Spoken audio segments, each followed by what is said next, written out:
A 14-month-old boy lost his hearing and stopped responding to his name. His father went to the shelter looking for something small and calm. He came home with a 140-pound French Mastiff nobody had wanted for 53 days. What happened next? Nobody taught him. He just figured it out on his own. The morning Daniel stopped responding to his name, his parents thought he was ignoring them. He was 14 months old, sitting in the middle of the living room floor, stacking blocks with complete concentration, while his mother called his name 6 times from the doorway. She walked over and touched his shoulder. He looked up and smiled. That was the moment everything changed. The diagnosis came 3 weeks later: severe bilateral sensorineural hearing loss. The audiologist was kind and careful with her words, but the word that stayed with Ryan and Michelle was permanent. Daniel would grow up in a world that communicated in a language he couldn't hear. Ryan was 36, a carpenter who built things with his hands because he understood how pieces fit together. Michelle was 32, a kindergarten teacher who had spent years learning how children learn, but the silence that settled over their house in those first weeks after the diagnosis was a different kind of weight entirely. The dog was Michelle's idea. Not for protection, not for companionship. She had read 3 studies about therapy animals and deaf children, about how dogs respond to visual cues, about how they create a communication bridge that spoken language can't. Ryan thought she was reaching. Michelle printed out the studies and left them on the kitchen counter without saying a word. 2 weeks later, Ryan drove to Millbrook Animal Shelter. He was looking for something small, something calm. He walked past kennel after kennel until he reached the end of the row and stopped. The dog in the last kennel was enormous, copper brown, barrel-chested, with a face so deeply folded it looked like it had been sculpted from clay by someone who couldn't decide when to stop.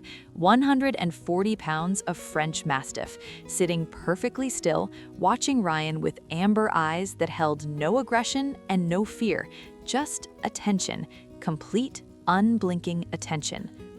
The tag on the kennel said his name was Bruno. It also said he had been there for 53 days. He doesn't do well with loud noises, the shelter worker said. Gets anxious. We think his last home was chaotic. Ryan looked at Bruno. Bruno looked at Ryan. My son is deaf. There aren't a lot of loud noises in our house. He called Michelle from the parking lot. She didn't say, I told you so. She just said, bring him home. The first 3 days were cautious on both sides. Bruno explored every room slowly, nose working the baseboards.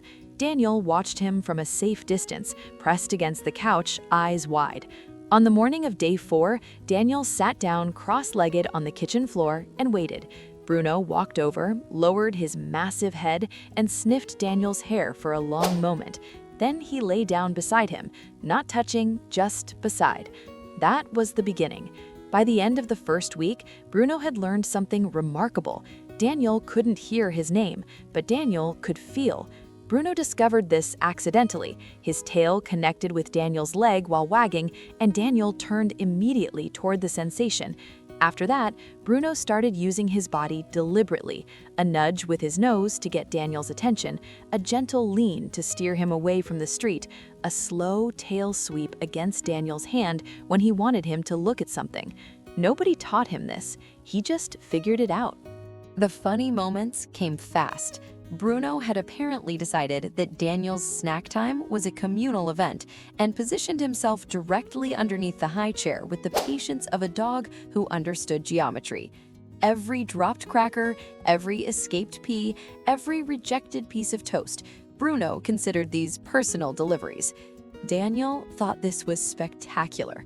He would deliberately drop food just to watch Bruno materialize beneath him.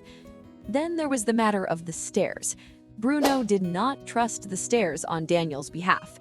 Every time Daniel approached the staircase, Bruno would insert himself between Daniel and the first step, creating a 140-pound obstacle that could not be reasoned with. Daniel would look at the stairs, Bruno would look at Daniel. The standoff would last until a parent appeared. Ryan started timing them. Still here and haven't subscribed yet? I'm not gonna lie, that stings. Hit that button. You'll want to see what happens next. By the second month, Daniel had started signing. His therapist introduced basic ASL, and Daniel picked it up with remarkable speed. But the thing nobody expected was that Bruno responded to the signs, not because anyone trained him, because he watched Daniel's hands the way he watched everything, completely, without distraction. When Daniel signed eat, Bruno went to his bowl. When Daniel signed come, Bruno came. When Daniel signed sleep, Bruno walked to the living room rug and lay down. Michelle filmed this on a Thursday afternoon and sat on the kitchen floor afterward and cried for 10 minutes. Not sad crying, the other kind. Ryan's mother visited in the 3rd month and spent the first hour convinced something terrible was about to happen. She sat rigidly on the couch, tracking Bruno's every movement. Bruno spent that same hour lying at Daniel's feet while Daniel sorted colored blocks, occasionally resting his enormous chin on Daniel's knee. At the end of the hour, Ryan's mother said quietly, "He's watching him." She didn't mean it as a warning anymore. This is the kind of love that deserves to be seen. It was a Tuesday evening in March, 4 months after Bruno came home. Michelle was making dinner, Ryan was in the garage, Daniel was in the living room, Bruno was doing his rounds. Living room, kitchen doorway, front door, then back to wherever Daniel was. At 6:47 p.m., Bruno stopped and stood completely still in the hallway. Daniel had climbed onto the windowsill, sitting on the narrow ledge 3 feet off the ground, leaning against the glass, watching something outside with the calm of a child who had no idea the window could give way. Bruno walked to the hallway entrance and barked. Once, sharp and deliberate. Ryan heard it from the garage. In 4 months, Bruno had never barked inside the house, not once. Ryan found Daniel on the windowsill. He lifted him down. His hands were shaking slightly. Later that night, after Daniel was asleep, Ryan sat on the floor next to Bruno for a long time. Bruno leaned his massive head against Ryan's arm and exhaled slowly. "You figured it out," Ryan said, "didn't you?" Bruno closed his eyes. Today, Daniel is 4 years old. His ASL vocabulary is 200 signs and growing. Bruno knows at least 30 of them and responds to every single one. Daniel has started teaching Bruno new signs, holding up his small hands and waiting patiently until Bruno tilts his head in that way that means he's paying attention. Every evening, Bruno still makes his rounds. Living room, kitchen doorway, front door, back door, Daniel's room last. He stands at Daniel's door for exactly 30 seconds before settling in for the night. Nose working, ears forward, making sure everything is right with the only world that matters to him. A deaf boy and a dog who never needed words. They were always going to find each other. Did Bruno choose Daniel, or did Daniel choose Bruno?